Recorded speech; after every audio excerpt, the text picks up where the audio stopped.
everyone. My name is Becky Sullivan, and I'm the Director of K-12 English Language Arts at the Sacramento County Office of Education and the project lead for the Literacy Coaches and Reading Specialists Educator Training Grant Program. Today, we are welcoming over 850 educators and colleagues to our Spring Literacy Professional Learning Network. This is just one of our grant offerings for California's system of support. We are here today because literacy leadership is a team sport. It takes all of us to make a difference. This event is hosted by the Sacramento and Napa County Offices of Education in partnership with the California Department of Education and Glean Education. We have an exciting day in store for everyone. To kick us off, we will begin with a welcome from the Napa County Office of Education's Superintendent of Schools, Dr. Barbara Nemko. Good morning and welcome to the spring convening of the California Literacy Professional Learning Network.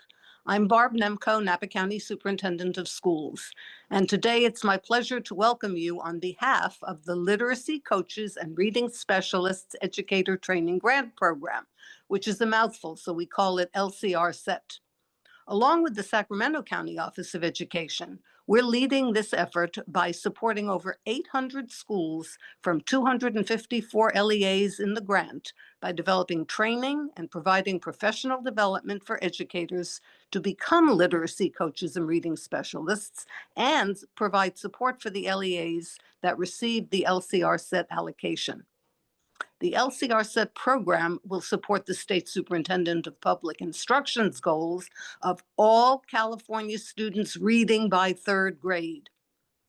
In addition to supporting the LCR-SET schools, SCOE and Napa COE are working collaboratively with the statewide system of support to increase statewide capacity in implementing effective literacy instruction. As a former reading teacher in the previous century, I'm so happy to see this. The Professional Learning Network is one way we're meeting that goal. Today, we have the honor of learning from 4 fantastic presenters who are all experts in their fields, all focused on different aspects of Tiers 2 and 3 literacy instruction. Dr. Jose Viana from Lexia Learning will present on leading for success in Tier 2 and 3. Dr. Mary Lou Gorno-Tempini from the UCSF Dyslexic Center will give us an overview of reading difficulties. Dr. Lillian Duran from the University of Oregon will discuss assessing English learners in special education. And Dr. Jessica Tosti from the University of Texas at Austin will share information about using assessment data to increase level of support Tier 2 and 3 instruction. After the presentations, you'll have an opportunity to gather as regional hubs to debrief everything you've learned. I hope you enjoyed today's PLN. I know you will, and we hope to see you on June 17th at the California Literacy Conference. Thank you for being here. Have a wonderful April Fool's Day and don't let them get you. Thank you, Dr. Nemko. And now, please welcome Jessica Hammond, our partner from Glean Education. Thank you, Becky. We are excited to partner with the LCR-SET Grant Initiative to coordinate this Professional Learning Network event. For those of you who are not yet familiar with us, Glean Education partners with schools, districts, and states to deliver training, school leader consulting, and coaching. Our work aims to build educator knowledge of dyslexia and evidence-based literacy practices to improve student literacy outcomes.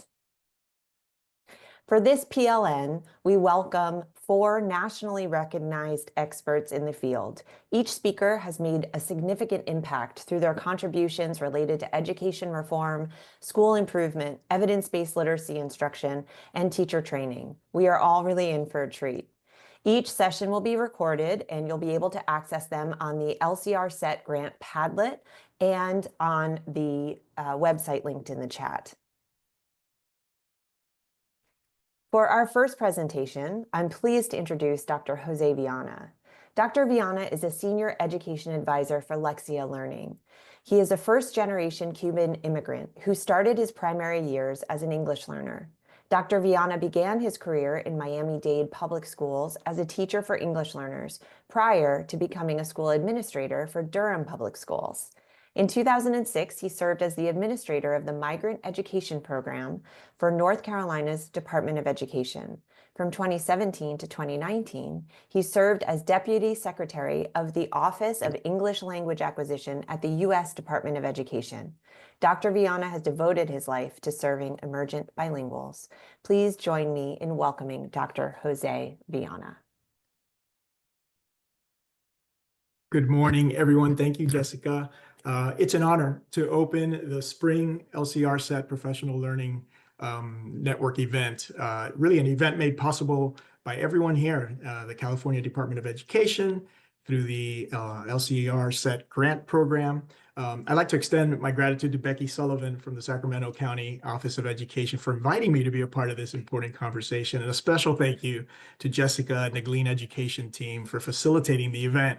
Like Lexia, the company I work for, everyone here who has played a role in this event is deeply committed to enhancing literacy outcomes by equipping educators and leaders like you with the training, tools, and support they need to drive meaningful change. The theme of my session is an interesting one and one that I'm really excited about.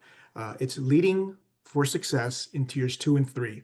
Now, since the LCR SET grant prioritizes language and literacy for California's diverse student populations, my presentation will focus on the state's emphasis on multilingual learners, our English learners. I'll also be focused on evidence-based practices and equitable intervention systems. I look forward to an engaging and somewhat interactive discussion. So what I'm hoping for is that you will all feel free to share your thoughts in the chat. I'll actually be asking you some specific questions so that we can gather real-life success stories. That way you and your peers can apply some of these ideas and success stories to your districts and schools, right? It's a great opportunity to collaborate as we work towards stronger literacy outcomes for all students. Now, I always like to start, let me see if I can move. Jessica, I can't move just yet. Try.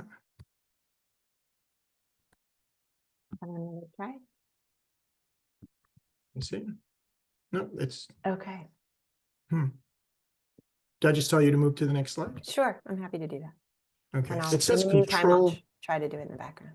Okay. Let me see. There you go. Okay. Okay, great, perfect. There we go. Okay. Thank you, Jessica. All right. I always like to start by reminding us what this acronym stands for, right? We're in a world of acronyms, especially in education. So MTSS stands for Multi-Tiered System of Supports. And I love the word support, right? To me, that means that MTSS goes beyond things like, what words do you hear out there? Like accommodation, right? When I think of the word support, I think of things like, if you look at a dictionary, support means assistance. It means resources, encouragement, right? That's a part of support, guidance, reinforcement, etc.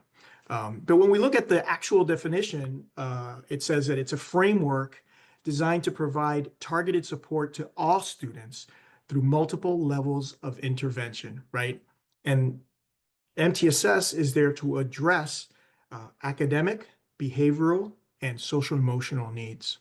Now, I know that for all of us here, MTSS is more than a framework, right? It's a commitment to equity.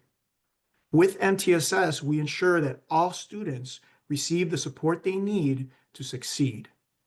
Now, I always say for MTSS to be impactful, it needs to integrate data-driven and data-informed decision-making, evidence-based instruction, and tiered interventions. Now, for an overview on MTSS, let me click here. There we go. I talked about the tiered interventions, and I always say that tiers 2 and 3 are especially critical for closing those literacy gaps, right? Tier 1 provides strong foundational instruction, but tier 2 offers that targeted small group support, right? And then sometimes we have to dive into the tier 3 where we deliver intensive, individualized interventions. And these layers are what ensures that struggling students receive the help they need when they're falling behind. I actually have a little example of the power of targeted interventions in action, and this is really recent, so that's why I'm excited to share it with you. I was working with one district with a second grade student. His name's Mateo. It's actually a district close to me, and Mateo is one of my son's best friends. He was struggling with reading. Despite strong Tier 1 instruction that they have in the school and in the district in general, he continued to fall behind, especially the phonemic awareness piece and the decoding. But then through Tier 2 small group instruction, which my son was a part of, he received more targeted support, right? They pulled more evidence-based phonics strategies, but his progress, kind of still remained slow. The assessments show that he needed more intensive intervention. So the school's MTSS team moved him to Tier 3, where he received daily one-on-one instruction. They had a reading specialist using structured literacy, approaches, and they actually had some support of one of our Lexia programs. And after just about, I would say about 6 months, it's been already, his reading fluency improved significantly, right? He moved back into that Tier 2 support. And I have to say, without those additional layers of interventions, he would have remained at risk for those long-term reading difficulties, fall through those cracks, and eventually been a part of the 70 to 75% of students that are not reading on grade level. I always say that Tier 2 and 3, that those interventions, they're like a safety net for those kids like Mateo, so they don't slip through the cracks. And this is especially vital in your state, in California. Over 40% of your students are multilingual learners, and you're fortunate that the LCR SET grant equips your educators with the training and tools to implement evidence-based literacy practices that support diverse learners. And by leveraging MTSS, strengthening those Tier 2 and 3s, and prioritizing equity, you in California can ensure that every student, especially your large populations of multilingual learners, have the basic skills to thrive. Now, I mentioned equity, right, when it comes to MTSS. So with that background in place, I want to dive into our first bucket, right? Equity within MTSS. Now, equity in MTSS means that we are ensuring all students have access to high quality intervention and supports. And if you remember my little definition of supports, think of all those layers within this, the intervention, right? If you think about it, high quality Tier 2 and 3, they play a crucial role in providing student-centered and linguistically responsive support, right? Especially for multilingual learners and historically underserved students. That's how we hit, I don't know, the bullseye in the targeted support dartboard, right? That word targeted support is crucial. And sometimes, I'm not an expert in darts, but sometimes it's hard to hit that bullseye, and we try to get it close, but that's not good enough, right? When it comes to our students, we want to make sure we're not just aiming at the bullseye, but hitting that bullseye. And for true equity, one of the key is early identification. Easy to say, right? You think, oh, it's just, make sure that, when the students are, in their early years, we catch it, right? But it's a challenge. Now, you all in California, you have, I believe it's 4 universal screening instruments for reading difficulties in grades K through 2nd grade. And that's huge. It's a key step in the initiative that all of you have to ensure that students can read by 3rd grade.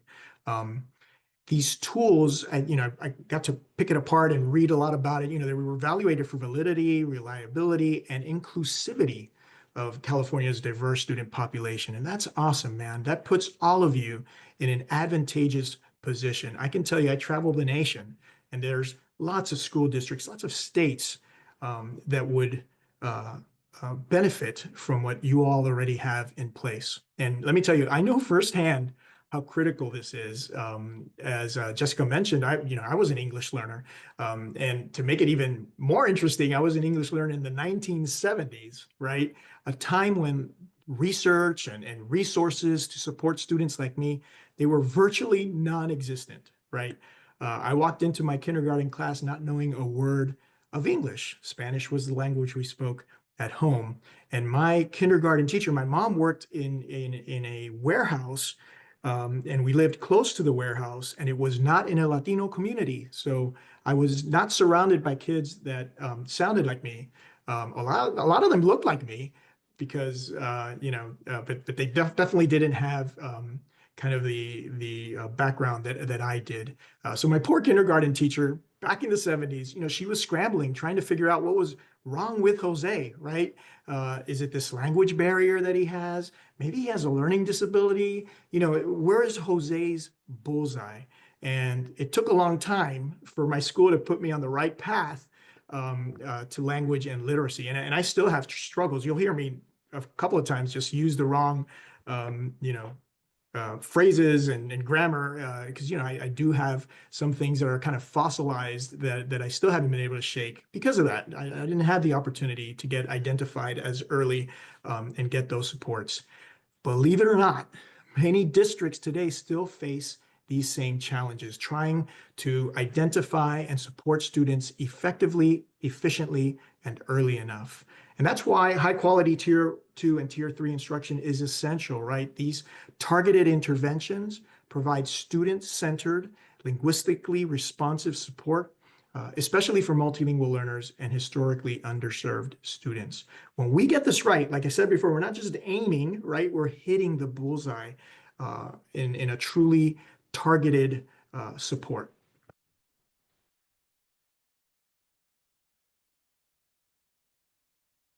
Oop, sorry. There we go. Oh, am I bumping one too many? I think I went one too far. Okay.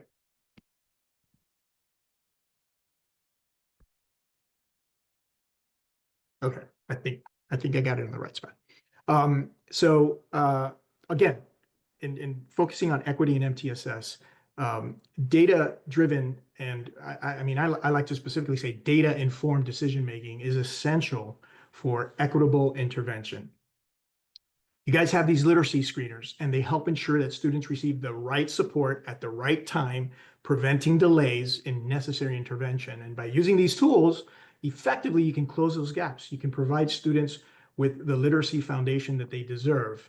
But I want to point out some other methods that when used and combined with literacy screeners, they'll provide more of a comprehensive, let's say, targeted data, right, to inform and then to drive the effective interventions. That way you can ensure that every student gets the support they need. And you're aware of all of these, or some of them, I'm sure. We've got the formative assessments, right? Those quick, informal checks that we do in the classrooms. It could be exit tickets, whatever it takes. It's things that we're doing during lessons to monitor that ongoing progress. Progress monitoring tools, like where I live, we have DIBBLES for that consistent tracking of student development and literacy. Of course, we have teacher observations, anecdotal records for teachers. They offer insights into the student engagement and comprehension beyond those formal tests. Student portfolios are crucial, especially with our multilingual learners, where you're collecting work samples, you can track their growth, you can identify patterns over time. And peer and self-assessment, I think, is crucial, and sometimes a step that is skipped, a method that is skipped, right? We need to encourage students to assess their own and also their peers' work in order to gain insights into their understanding and confidence. Of course, we got family and parent input. Sometimes we forget that they have an insight that we don't have, right? They can talk about student challenges that are outside the school. That informs our intervention decisions, especially in tier 2 and 3. Background knowledge assessments, those pre-assessments, surveying them, asking them, to journal something, just grabbing that prior knowledge that the students have, their vocabulary, that guides your targeted support. Obviously, language and speech assessments, screenings from the speech language pathologists. They can help identify issues and improve and impact literacy.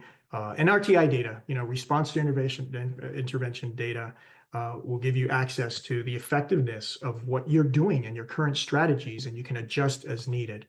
So in other words, we talk a lot about data-driven decision-making, and that's primarily focused on data. Sometimes it's at the expense of other data factors. So what I just shared with you, those screeners with some of these methods, that's more what we call, or I like to call, data-informed decisions, right? So that the data becomes one of many tools to inform your decisions.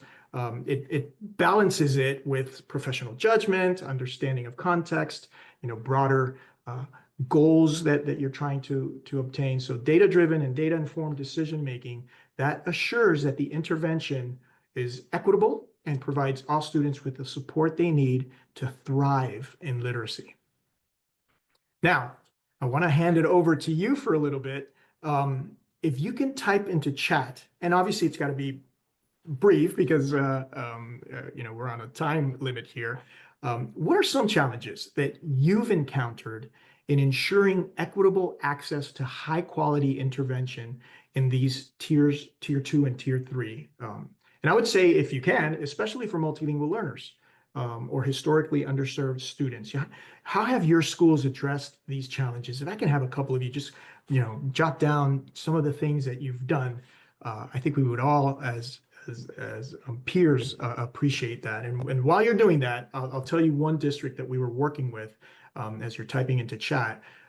They recognized that multilingual learners were underrepresented in tiers 2 and 3, which is kind of crazy, right? And they felt that it was due to the language barriers and lack of student-focused support. So in order to address this, they implemented a dual approach. First, they ensured that intervention materials were available in their home language. They provided professional development for educators on how to differentiate instruction and using scaffolding strategies that were relevant to the student and their background. And then because of this, they really saw significant improvement in student engagement and academic progress. The teachers began to incorporate, more personalized bilingual resources, and the schools partner with local community organizations to provide that additional support. You go to that school now in that district, the environment is inclusive, right? Students who before struggled to have access to quality intervention, they now feel seen. So let me open up chat and scroll down. Has anyone? Oh, wow. A lot of them are coming in, and I hope you can look at them and read through them. Let me see if I could grab one and read. You can see some of the challenges. I see here Melissa says we have certified tutors who work with multilingual learners. We scaffold and provide some curriculum in Spanish, as well as training teachers.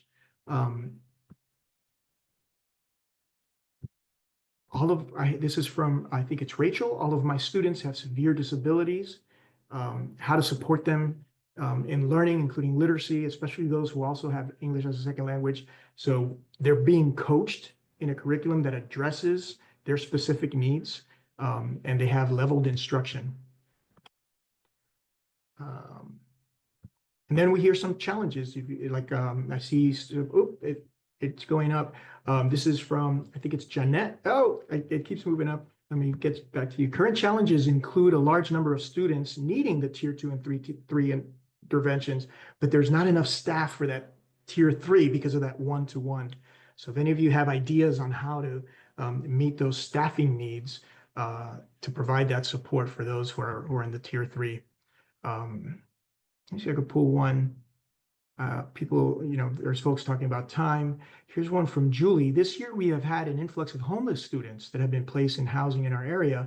Some of the students have never been in school and are already in 4th and 6th grade. It's been a challenge to find beginning level material that's also age appropriate. And that's key, right? Because a lot of times, you don't want the tickle me elbow for those kids. So you have to find materials that are age appropriate and for your multilingual learners that connect to their background and culture. thank you all for sharing. This is very important. Let me try to move to the next one.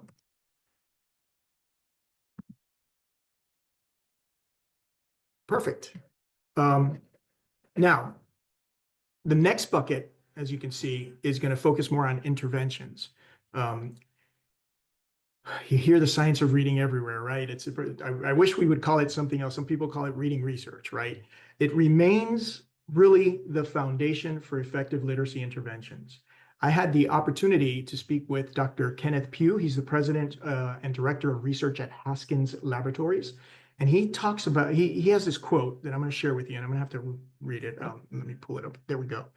Cross-language brain research confirms that learning to read is based on cognitive universals, okay? Specifically, that phonological development makes possible the binding of letters and sounds to meaning, which is foundational for learning to read in any language. So whether you're a multilingual learner, a student with a learning difficulty, a native English speaker, a gifted and talented student, we all have to go through that same path to be able to connect the sounds of English, the meaning and the semantics. You know, we take the same steps to bind these letters and sounds to meaning. Now, some of us need some extra help, some extra supports, and so on. But as Dr. Pugh says, a lot of this is universal. As a matter of fact, there's 12 science of reading specific studies that are focused on multilingual learners that I'll make sure we include for all of you to click on and see some of the research that backs this up. Now, I do want to say Dr. Pugh's quote does not translate into one-size-fits-all literacy myth. Oh, since we all go through the same path, we all can do the same thing and learn to read. When it comes to tier 2 and 3, it's critical to differentiate instruction, especially for your English learners. You have to recognize their linguistic needs. Instead of viewing bilingualism as a deficit, right, we leverage the assets that they bring. That way we can provide more effective literacy support tailored to their needs. And I always like to use the example of cognates, right, between Spanish and English. Linguists estimate that there's around 10,000 to 20,000 cognates between the two languages, right? And these are assets that we can use and tailor in order to help with decoding and phonological skills, right? So 10,000 to 2,000 20,000 cognates. I mean, that's like a little of a head start that we get. You know, I always use this example. I grew up with a passion for baseball. I'm Cuban. We love baseball. This is the best time of the year for me. One of the first words that I learned was, and I have my son's little league bat, was bat, right? My kindergarten teacher, Mrs. Larkin, with her Spanish-English dictionary, we didn't have Google Translate. She asked me, you know, what's one of my favorite things to do? And I said, hitting a home run. Well, we talked about baseball for a while, and together we noticed that the English word bat sounds just like and looks like the Spanish word bate. She asked the PE teacher to bring over the bat. I held it. We talked some more about it, and then she showed me the word, right? I was able to connect the spoken word, what we were talking about, what I just learned, right? This word bat and the sounds that it makes with the visual word B-A-T. So from that point on, I didn't have to decode the word bat because it was stored in my memory because of this conversation we had and the additional approach that she used to meet a kid like me, holding a bat, talking about a bat. Using my native language. So we think about Dr. Pugh's quote that I shared earlier. We also have Dr. Dehaney, who in 2009 said that it is simply not true that there's hundreds of ways to learn to read. When it comes to reading, we all have roughly the same brain that imposes the same constraints and the same learning sequence. So the steps that I went to decode the word bat is universal. We all kind of go through the same steps.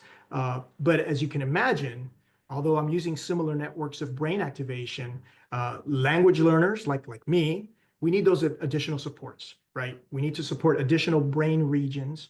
And that's why we talk about differentiating instruction especially for English learners. Now, we've got research-based literacy practices that work for all students, as long as those focusing on English learners can support those additional brain regions. Sorry about that. I'm just get really passionate about this part. Let me see if I move it over. Okay, perfect. Research supports the effectiveness of structured literacy approaches. A key finding from the National Literacy Panel shows that English learners receiving structured literacy instruction, they improve their decoding skills 35% faster than those in traditional literacy programs. Okay, so this underscores the importance of structured literacy in supporting all learners, particularly English learners and struggling readers, without relying on guesswork or some unreliable ways of learning to read, right? But there's still some districts out there, I visit them all the time, that they have core curriculum. I'm not going to say, like, there's you know which ones they are, and they don't always align with the reading research that's out there and the science of reading principles, and that's okay, right? They'll catch up. But what I tell teachers in these districts that are a little frustrated and they're like, I don't know why we're not catching on to this reading research, I tell them, hey, look, think of this as an opportunity for educators to adjust, right, and recalibrate their instruction. There's certain approaches, and I'll say it, like balanced literacy, right? It'll still be part of the landscape, but we need to critically examine how we can modify it, right? And find ways to meet the needs of learners that kind of pulls it and aligns it a little better to the reading research that we see out there. I can tell you that, there we go. ELA adoption, I've been a part of hundreds of them. It takes time, right? There's immediate actions that educators can do in the meantime, right? They can modify their instruction, better meet the needs of students, even if the current curriculum is not based on reading research, right? You can do some instructional moves that it can incorporate some of the science of reading. And I use a couple of examples. I've seen districts, again, that are still working their way to a more reading research focus that's more evidence-based.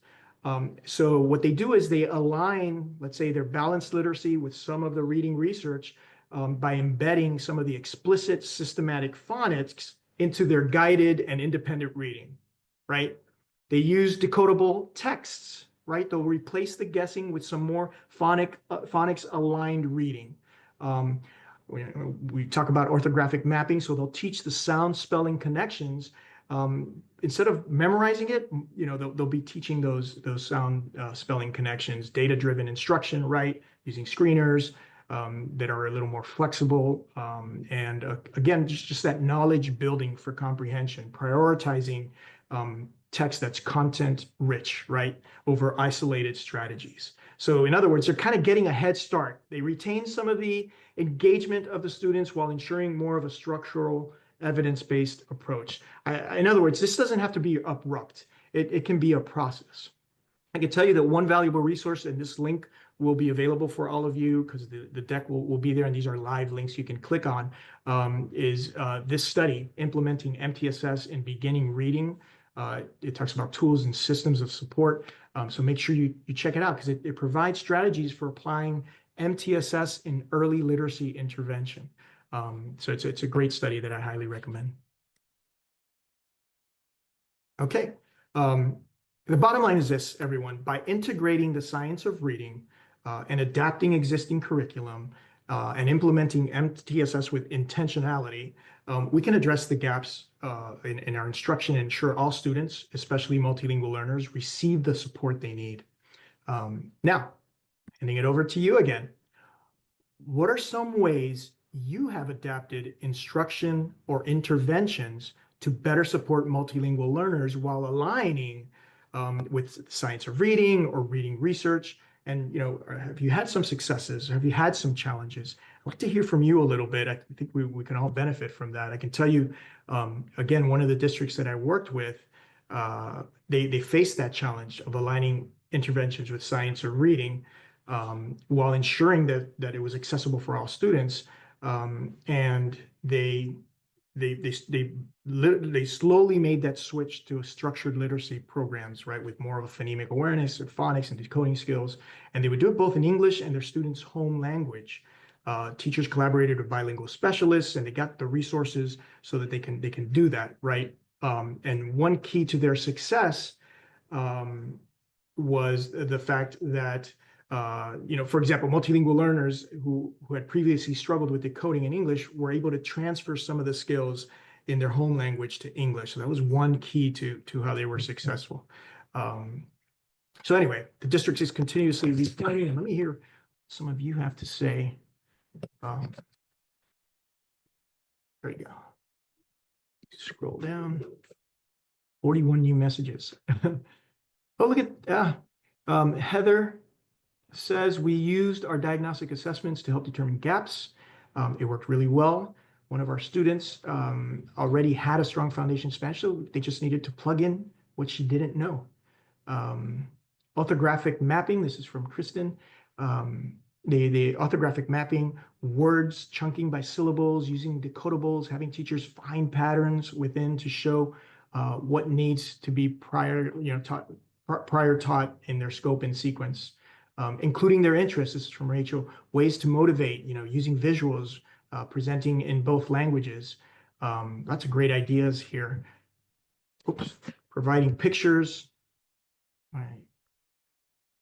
Provide pictures for students of the words. We were blending and segmenting prior to the lessons. It helped them feel more confident in saying the words. So lots of great stuff. Thank you. Thank you for sharing. Move to the next slide. We're getting to the home stretch here. This is important to all of you. This is my third bucket, which is the role of leadership, right? You all drive systemic change, particularly when it comes to literacy intervention. So school and district leaders, they need to ensure coherence, fidelity in implementing these intervention programs. Leaders, they need to be clear, right? They need shared expectations. They need to provide ongoing support and accountability to maintain this momentum. I think that capacity building is critical. Leaders must prioritize professional learning that aligns with evidence-based, more than just research-based, evidence-based practices that ensures educators have the right tools. Now, leaders should also have a shared vision for learning, right? That prioritizes equity, provides a supportive environment for educators. This includes strategies for hiring and retaining a strong educator workforce, fostering collaborative professional development, and building that instructional capacity. So in other words, the goal is to create a deliberate developmental approach to instructional change where teachers have ongoing opportunities to grow and improve. Curriculum, instruction, and assessment need to focus on deeper learning for both students and educators. So leaders should use the data continuously to inform their practice and ensure these systemic supports for students' academic, social, and emotional needs, right? There's a case study in California, and I provided the link here for all of you, that integrates MTSS, and it led to a 15% increase in student reading proficiency within 2 years. It's called Closing the Opportunity Gap. You can pull it up when we get you the deck with the links.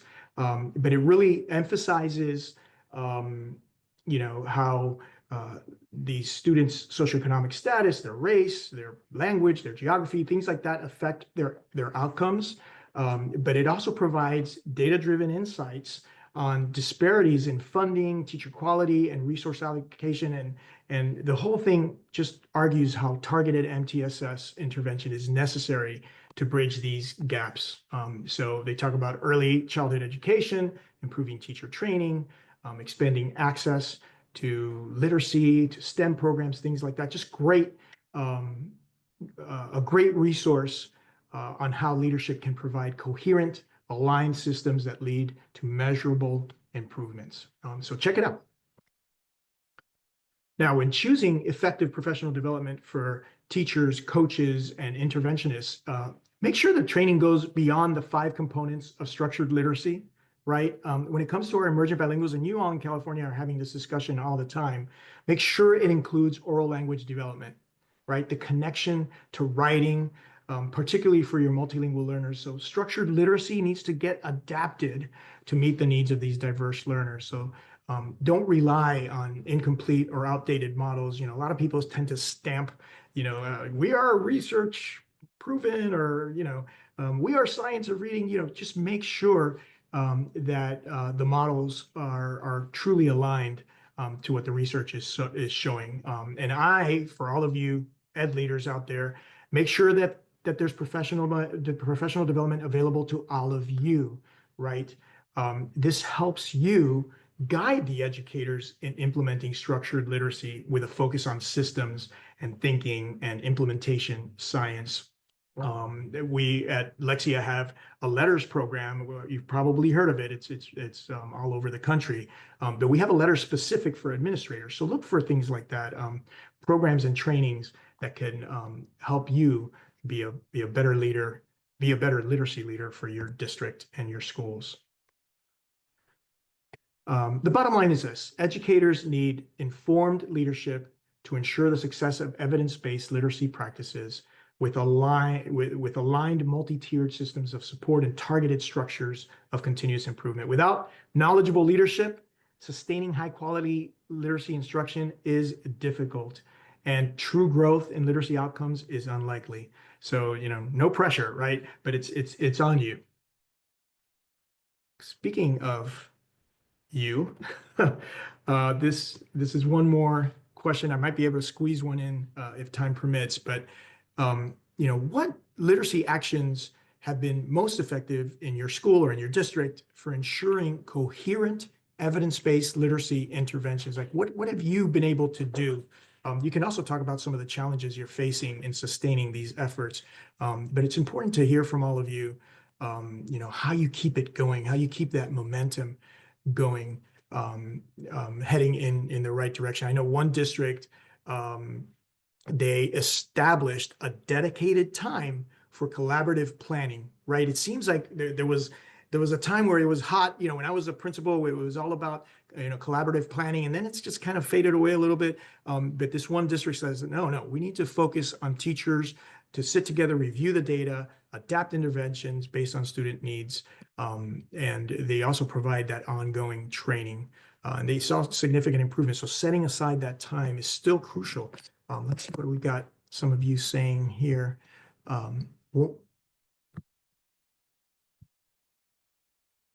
Okay, this is from Kristen. 21 between 21 and 27 of our site principals are engaging in letters for administrators. Super powerful to learn science of reading and effective literacy practices together. You're all speaking the same language when that happens. When an administrator is visiting a classroom and then you guys debrief after, you're speaking the same language. You're saying what you see and what needs, you need to work on, et cetera. And you're able to do it together. It's a journey that you're taking together. Let me see. During PLC time, we are trying to review data, discuss strategies, and reflect on what we are implementing in the classroom. The implementation of UFLI in grades K through 2 in all 3 tiers. So look into that UFLI. We use core phonics to drive instruction. Core phonics has helped, especially with our small group instruction. So these are great ideas. PSDA cycles, so plan, study, do, act. Unpacking assessments for grade T1 instruction. Someone said UFLI is amazing, so we need to look into that, as well as letters for administrators. Anyway, just great resources and ideas out there that I hope all of you can leverage and implement in your districts, in your schools. All right, we're in the home stretch, and I always, for some reason, I always end up with this conversation last, and it really, it's one of those last but not least type of thing, and that is our family and community, our parents, our caregivers. But this is key, right? We need culturally, let's call it culturally relevant communication with families to support literacy, right? We need to engage families in our child's literacy journey. That's crucial. It's important to build those homeschool partnerships to extend learning beyond the classroom. Let me tell you this, data shows that students whose families engage in literacy activities at home perform 25% better on their reading assessments. And this highlights how critical it is to partner with families to enhance this literacy support. You can explore resources. There's this parent involvement and family engagement section in your own state. So if you go to the California Department of Education, you click on that link there, you can see all the different features that the California Department of Education has. There's one notable feature that stood out to me, and it's I think they call it the Family Engagement Framework, which provides educators, districts, schools, families, and communities with guidance to be able to plan, implement, and evaluate effective family engagement strategies in order to support students. So the framework emphasizes lots of things, but especially the importance of collaborative partnerships. I'm a Latino family. My mom would drop me off at the school and go to work. So we didn't get a lot of that opportunity to collaborate, and sometimes that's still happening out there. Not so much because of the schools; they're trying to get that outreach. A lot of times it's the family. They trust our schools. You guys got this, but we need to make sure that they understand, how parental involvement in family engagement impacts learning. Right? It fosters meaningful collaboration and ultimately supports the success of their children, your students. To build, move to the next slide. There we go. To build partnerships, you all need to take actionable steps, right, to bridge this gap and bring in the multilingual learner families. I can tell you sometimes resources brings them in. I was the director of the Office of English Language Acquisition, and I commissioned a toolkit that was specific to our families, right? It's the OELA, Office of English Language Acquisition Family Toolkit. It was created to help families choose education services that meet their child's needs. It's awesome. And I even say, yeah, it's great for the parents, but I think it's important for the principals and teachers and other school staff to go through this toolkit, because there's questions that parents need to be asking our administrators and our teachers. So it'd be good for you to be aware, almost like a cheat sheet. Hey, this is stuff that they need to be asking. But get this link out, send it to families. There's 6 different chapters.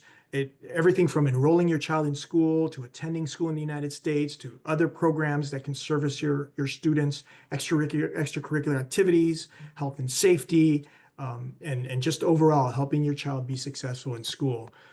If you involve our families actively and provide them with the right resources like this toolkit, you really can extend literacy support beyond the classroom, create an environment where our students are learning. Okay, one more discussion with all of you. This is always an important one, and this is always one where I always take some key ideas that I didn't think of. What strategies have you found effective in engaging families? How do you get especially your multilingual learner families, how do you get them to support literacy at home? I've seen districts with family engagement initiatives in place to foster this literacy at home, whether it's workshops, evidence-based strategies, storytelling opportunities, bilingual books. There's so many ideas out there. I'm curious to see what some of you, food and childcare, very important, Judy. You're absolutely right. And we'll, let's see, providing comprehension questions in Spanish. Yeah, always that opportunity to have interpretive services, hands-on family workshops, greeting them with a smile, wave every morning to them, right? Spend time communicating, etc. Provide materials in their primary language, have interpreters there for them. Ready Rosie from teaching strategies for early childhood, translation services for parent workshops. I mean, just, a lot of ideas shared by your peers on how to support our families, especially those of multilingual learners. All right, we made it. I'm sorry for all the talking. I just wanted to provide, a simple wrap up, right? Just to underscore the importance of taking an equity-centered approach to intervention and planning. I hope you've seen the critical role of MTSS, especially how tiers 2 and 3 are essential for closing those literacy gaps, especially for multilingual learners and historically underserved students. And remember, as I said before, MTSS is more than a framework. It's a commitment to equity, ensuring all students receive the support they need. It relies on data-driven and data-informed decision-making. You pull evidence-based instruction, tiered systems of interventions. But those tiers 2 and 3, those are really critical to closing these literacy gaps and offering that targeted and intensive interventions. Remember, MTSS is like a safety net, particularly for multilingual learners. If you strengthen those 2 tiers, if you prioritize equity, that'll ensure that all your students will develop strong literacy skills to thrive and have the opportunity to succeed. You all out there, leadership is key in driving change. School and district leaders, you need to prioritize coherence, fidelity of implementation, especially with literacy interventions. Ensure all your educators have the support they need, especially through professional learning, and you yourself get that support as well. You need to be informed by the research. You need to use frameworks like the science of reading to guide instruction and meet the needs of your students. Make sure you're fostering strong homeschool partnerships. That's vital. We know students where families are engaged in literacy activities, they perform better than students who are not. So make sure you're communicating effectively with families. And finally, I encourage you, all of you, to commit to equitable literacy interventions. This means not just adopting a framework or following mandates, but embedding culturally, linguistically, responsive practices into everything we do. If you do this with intentionality and collaboration, you'll create a sustainable change that will support all learners. So as you move forward, consider these resources, some of the things that I shared today. Consider some of these links and studies, reports. It'll equip you to guide your educators in evidence-based literacy practices, because together we can ensure that every student has a chance to succeed in reading and beyond. Thank you so much to your commitment for this important work. Here's some of my personal information in case you want to reach out to me. I'm what's called a senior education advisor. The word advisor means I'm a thought partner. So I'm happy to talk, have conversations with you and talk about some of these support systems. Thank you for helping shape America's future. You pour your hearts out each day for our children and young people. I know you won't rest until all students experience great teaching and learning, and that will unlock their potential. All of you, especially now, are showing courage, you're showing dedication. Everything you do is having a profound impact on fostering an inclusive classroom, which our multilingual learners need.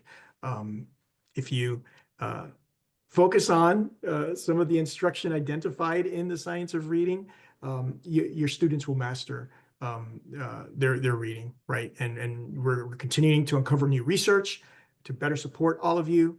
But it's imperative, right, that all of you remember that these students are not monoliths. They're all different. They come from different background and experiences. They bring these things to the classroom.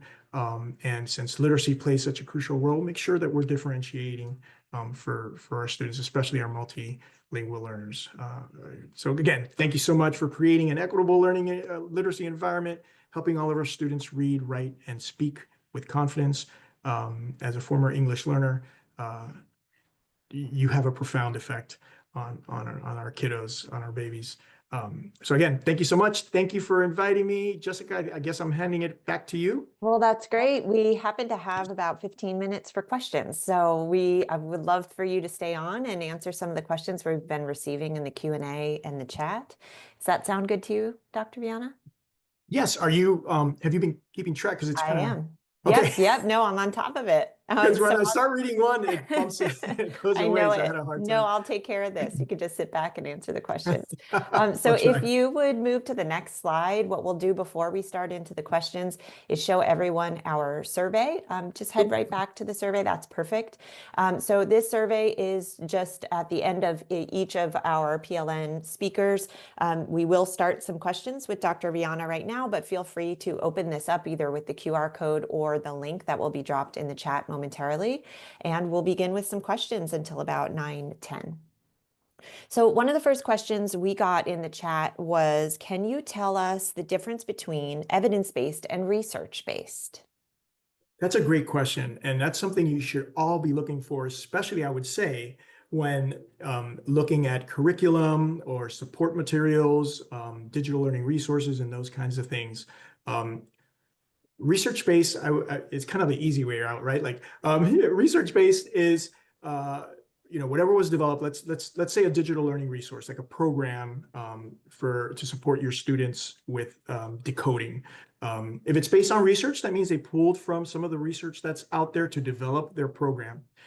Evidence-based has the research, but they also have a research department that checks to see how their, in this case, digital learning resources are impacting students. So they can say, in 10 months of usage of this digital learning resource, the students from this district showed these gains in their, let's say English language proficiency assessment, for example. So that would be the difference. A lot of companies out there have the research-based approach where that supports what they create.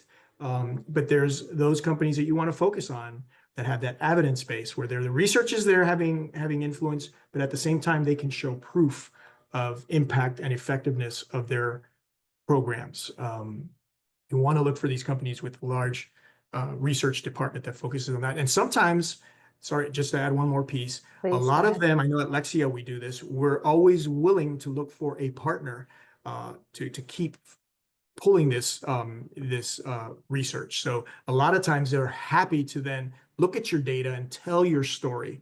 And that just increases their evidence, but also helps you to see the impact that it's having in your schools or districts. Okay, very interesting. Thank you for that. Another question we have is, in our district, we have staffing shortages. How can we provide integrated and designated ELD with limited staffing? Yes, and that's something I can also provide a link, Jessica. There's several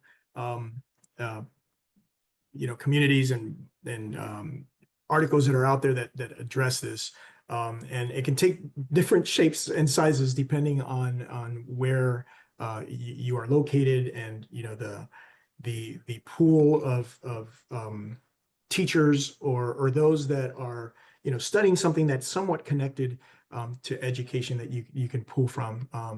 But basically, what I have seen is a lot of times we forget that we shouldn't be working in silos, right? So if you can go outside your school, find partner schools where you can create a tier, let's say, tier 2 group of students, and have the teacher that can have that impact for that group of students. So a lot of times, I guess what I'm saying is, within your district, sometimes you can make these connections between schools that are lacking in one area, but the other school might have support there that you can pull from. Building that pipeline is crucial and interesting.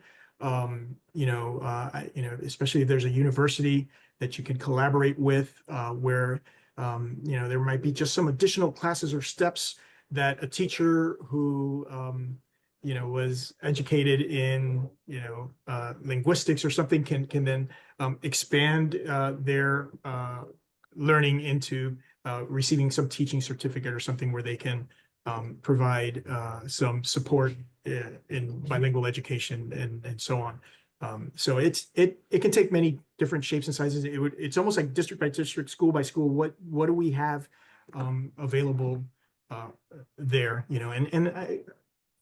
The digital world is also important, right? There's ways to have collaborations that go beyond our district borders, where you can connect with educators and those that have specific strengths in their certifications that you can pull from other areas digitally. I mean, there's options, but it's the biggest challenge. I think that's the number one thing that comes up in all of my visits is the need for not just a workforce, a bigger workforce, but a trained and certified workforce. Okay, wonderful. Another question is, you spoke about the importance of using evidence-based phonics strategies in the Tier 2 space. What strategies would you recommend for English language learners who have not yet mastered the foundations in their home language? Yeah, and there would be several, but I'll go here. There's lots, I get to visit different districts and visit the classrooms. And I can't tell you how many times I've been in a classroom of English learners where they're not talking. They're not involved in a conversation or a discussion. The teacher's up there presenting and doing a great job and trying their best. But I believe our students are not talking enough in class, right? They're not having those opportunities for oral language development, for listening and speaking, which is, two parts of the domains, right? That get tested for English learners. And it's okay. It's hard, right? I mean, I was a teacher of English learners for many years back in the 90s, and it was, difficult to make sure that we were all engaged in discussions and conversations. And, everyone's sort of translanguaging now and pulling from, their native tongue and English, and trying to, make sure they're involved in these conversations and discussions. So I would say that's number one, is making sure that our students are speaking in class and listening to the sounds of English and picking up on these vocabulary words. I'm sorry if you can hear a blower in the background. I've got That's okay. We've got the landscapers just showed up. His name is Mateo too, which is kind of funny. Anyway, so yes, I would say starting there, oral language development is the foundation to literacy anyway, right? We need to be able to speak about it and listen to it in order to be able to read it and write it, right? So that it's all interconnected. And that would be my starting place.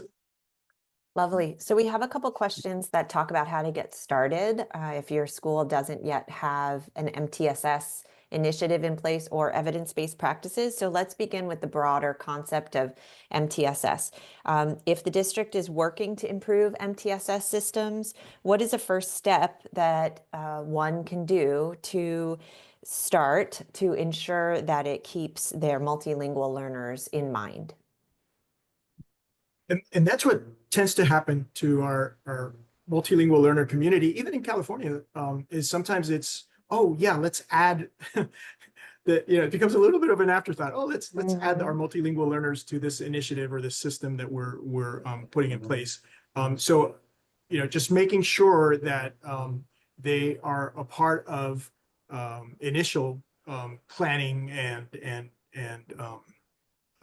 those planning stages of MTSS, that it's not an afterthought or something in addition to or subgroup even, that it's equity for all, right? That you're planning for how this would impact all students and how it would target these specific groups. Remember, and I mentioned it before, there are, when you're on your path to obtaining literacy comprehension, we all go through the same steps. Becky, me, Jessica, we all have to kind of go through the same path. It's just some of our learners, especially our multilingual learners, need some additional supports. So while I'm decoding this word, I need to be working on, our native English speakers already know the sounds of English, already know some of the meanings of these words they are decoding. those are things that need to be added to my repertoire. So just making sure, again, that especially in the planning stages, that your English learners are not an afterthought. They're part of the conversation. And I always say what works for English learners, and I know our teachers of students with learning difficulties say the same thing. What works for us is going to work for all students. It actually provides additional support for students who are native English speakers, let's say. Right. So therefore, designing the systems with your English learners in mind, so that differentiation is for them is a layer of the work, but not an afterthought. I love that reminder. Yeah. Another question is, how do you continue to move forward with sustained, high quality, evidence-based literacy instruction when school leaders have not yet fully bought into the idea of evidence-based practices or structured literacy? Yes, if I knew, I'd be out on a soapbox preaching it. I think the bottom line is this. Our superintendents, those that are, that do the big decisions, right, and are laying out the vision. A lot of times they need to see results, right, and they need to see impact.